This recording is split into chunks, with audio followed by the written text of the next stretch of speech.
Hello friends, வணக்கம். இன்றைக்கி நம்மளோட சேனல் ஒரு அருமையான சுவையில் மஷ்ரூம் கேப்சிகம் மசாலா பண்ண போகிறோங்க. இந்த மஷ்ரூம் கேப்சிகம் மசாலா சப்பாத்தி, பரோட்டா, நான், அப்புறம் தோசை, இடியாப்பம் இது எல்லாத்துக்குமே ஒரு அருமையான மேட்சாக இருக்கும். இது ரொம்ப சீக்கிரமாகவே பண்ணிடலாங்க. இது வரைக்கும் நம்ம சேனல் நீங்கள் சப்ஸ்கிரைப் பண்ணலைன்னா சப்ஸ்கிரைப் பண்ணிக்கோங்க, பெல் ஐக்கானை கிளிக் பண்ணிக்கோங்க.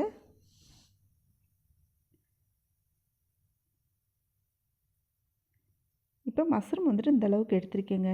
இது கழுவி சுத்தம் பண்ணிக்கலாம். கழுவி சுத்தம் பண்ணியாச்சு. நம்ம மஷ்ரூம் கழுவும் போது ரொம்ப நேரம் தண்ணியில் போடக்கூடாதுங்க, உடனே கழுவிட்டு எடுத்துடணும். இப்போ ஒரு குடை மிளகாய், ஒரு பெரிய வெங்காயம், 2 தக்காளி எடுத்துருக்கேங்க. இப்போ ஒரு மிக்சி ஜாரில் 12 போல் பூண்டு பற்கள் தோல் உரிச்சிட்டு எடுத்து வச்சுருக்கேன். இப்போ கொஞ்சமாக இஞ்சி தோல் சீவிட்டு நறுக்கி வச்சுருக்கேங்க, அதையும் மிக்சி ஜாரில் சேர்த்துக்கலாம். இப்போ தேவையான அளவுக்கு நம்ம முந்திரி பருப்பு சேர்த்துக்க போகிறோங்க, அதையும் மிக்சி ஜாரில் சேர்த்துக்கலாம். நம்ம ஒரு பெரிய வெங்காயம் எடுத்து வச்சுருந்தோம் இல்லையா, அதில் கொஞ்சமாக கட் பண்ணிவிட்டு நம்ம இந்த மிக்சி ஜாரில் சேர்த்துக்க போகிறோங்க. இது எல்லாமே நம்ம இப்போ அரைச்சி எடுத்துக்க போகிறோம்.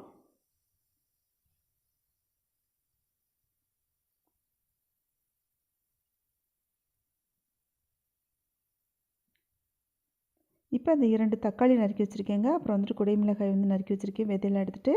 அப்புறம் 2 பச்சை மிளகாய் குறுக்க வெட்டிட்டு நீளவாக்கில் கீறி வச்சுருக்கேன். அப்புறம் கொஞ்சமாக மல்லித்தலை, கொஞ்சம் புதினா தலை எடுத்து வச்சுருக்கேங்க.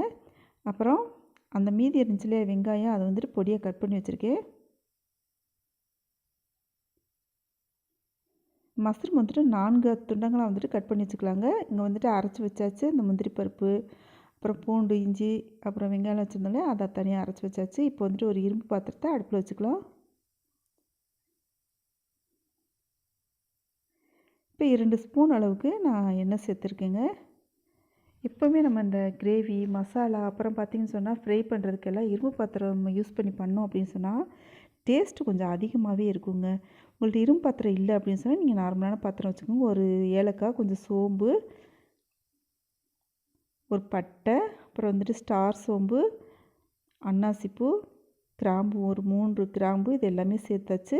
இப்போது ஒரு மிளகாய் வத்தல் கிள்ளி வாசனைக்காக சேர்த்துக்கலாம். இது நல்லா செவந்து வரட்டும். இந்த டைமில் நம்ம அந்த வெங்காயம் கட் பண்ணி வச்சுருந்தோம் இல்லையா, அந்த ஒரு வெங்காயத்தில் கொஞ்சம் அரைச்சிட்டு மீதி வெங்காயத்தை கட் பண்ணி வச்சுருந்தோம், அது இதோடு சேர்த்துக்கலாங்க. இந்த வெங்காயம் நல்லா வதங்கி வரட்டும். நல்லா வதக்கி விட்டுக்கலாம்.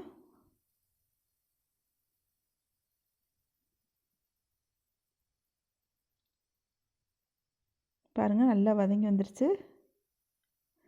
இப்போ 1/2 ஸ்பூன் அளவுக்கு மஞ்சள் பொடி சேர்த்துக்கலாங்க. 1/2 ஸ்பூன் அளவுக்கு மல்லிப்பொடி, 1 ஸ்பூன் அளவுக்கு மிளகாய் பொடி, 1 ஸ்பூன் அளவுக்கு கரம் மசாலா தூள், இதெல்லாம் சேர்த்துட்டு நல்லா வதக்கி விட்டுக்கலாங்க. இந்த மாதிரி வதக்கி விட்டு வச்சாலே ஒரு நல்ல ஒரு டேஸ்ட்டு, நல்ல ஒரு வாசனை, கலர் நல்லா கிடைக்குங்க. அதனால் அந்த எண்ணெயிலே வதக்கி விட்டது நல்லாயிருக்கும், மசாலா பொடி எல்லாத்தையுமே. இப்போ நம்ம அரைத்து வைத்த விழுதை இதோடு சேர்த்துக்கலாம். முந்திரி பருப்பு, வெங்காயம், இஞ்சி பூண்டுலாம் அரைச்சி வச்சோம் இல்லையா, அதையும் இதோடு சேர்த்துக்கலாம். இதையுமே நம்ம வதக்கி விட்டு செய்ய போகிறோங்க. அந்த வதக்கி விட்டு செய்கிறனால நல்ல ஒரு ரிச்னஸான ஒரு கலர் கிடைக்கும், டேஸ்ட்டும் ரொம்ப நல்லாயிருக்கும். இது நல்லா வதங்கி வரட்டும். பாருங்கள், இந்த மாதிரி எண்ணெய் பிரிஞ்சு வர அளவுக்கு வதக்கி விட்டுக்கணுங்க. இப்போ 1/2 ஸ்பூன் அளவுக்கு சீரக பவுடர் சேர்த்துக்கலாங்க. சீரக பவுடர் சேர்த்துட்டு நல்லா கலந்து விட்டுக்கலாம். இதையும் நல்லா வதக்கி விட்டுக்கோங்க.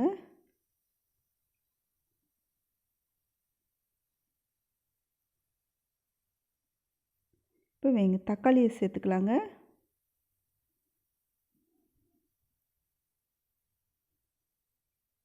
பச்சை மிளகாயையும் சேர்த்துக்கலாம்.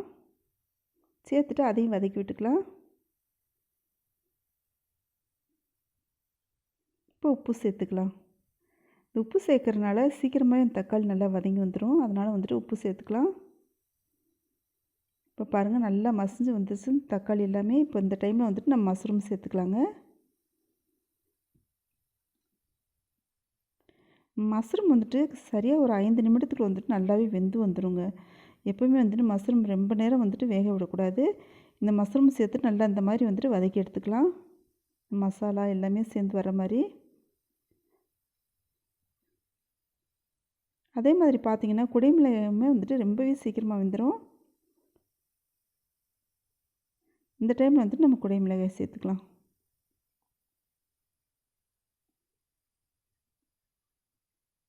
சேர்த்துட்டு அதையும் நல்லா கலந்து விட்டுக்கலாம்.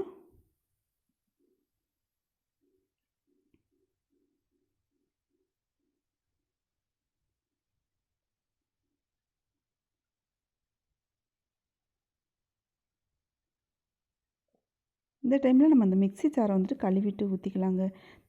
ஆல்ரெடி வந்துட்டு இந்த மஷ்ரூமில் தண்ணி விட்டு வரும். அதனால் வந்துட்டு நம்ம கொஞ்சமாக தண்ணி சேர்த்துக்கிறது ரொம்பவே நல்லதுங்க. உங்களுக்கு தேவையான அளவு கொஞ்சமாக சேர்த்துக்கோங்க. ஆனால் வந்துட்டு கொஞ்சம் பார்த்து சேர்த்துக்கோங்க. ஏன்னா அதிலே வந்துட்டு நம்ம தண்ணி விட்டு வருங்க. அந்த மஷ்ரூமில் பார்த்திங்கன்னா தெரியும். நம்ம கடைசியில் வந்துட்டு இந்த மல்லி புதினா தழை நறுக்கி வச்சுருந்தோம் இல்லையா, அது வந்துட்டு போட்டுட்டு இறக்கிக்க போகிறோம். நல்லா கலந்து விட்டுக்கலாம். பாருங்கள், சூப்பரான கம்மன்னு வாசனையோட மஷ்ரூம் கேப்சிகம் மசாலா ரெடி ஆயிடுச்சு. இப்போ மல்லித்தலை சேர்த்துக்கலாங்க. உங்களுக்கு எந்த அளவுக்கு மல்லித்தலை தேவைப்படுமோ அந்தளவுக்கு சேர்த்துக்கோங்க. சூப்பரான கிரேவி ரெடி ஆயிடுச்சு மசாலா. இந்த ரெசிபி உங்களுக்கு பிடிச்சிருந்துச்சி அப்படின்னு சொன்னால் நம்ம சேனலை இது வரைக்கும் சப்ஸ்கிரைப் இல்லைன்னா சப்ஸ்கிரைப் பண்ணிக்கோங்க. பெல் ஐக்கானை கிளிக் பண்ணிக்கோங்க. ஃப்ரெண்ட்ஸுக்கு ஷேர் பண்ணுங்கள், லைக் பண்ணுங்கள், கமெண்ட் பண்ணுங்கள். மிகவும் நன்றி.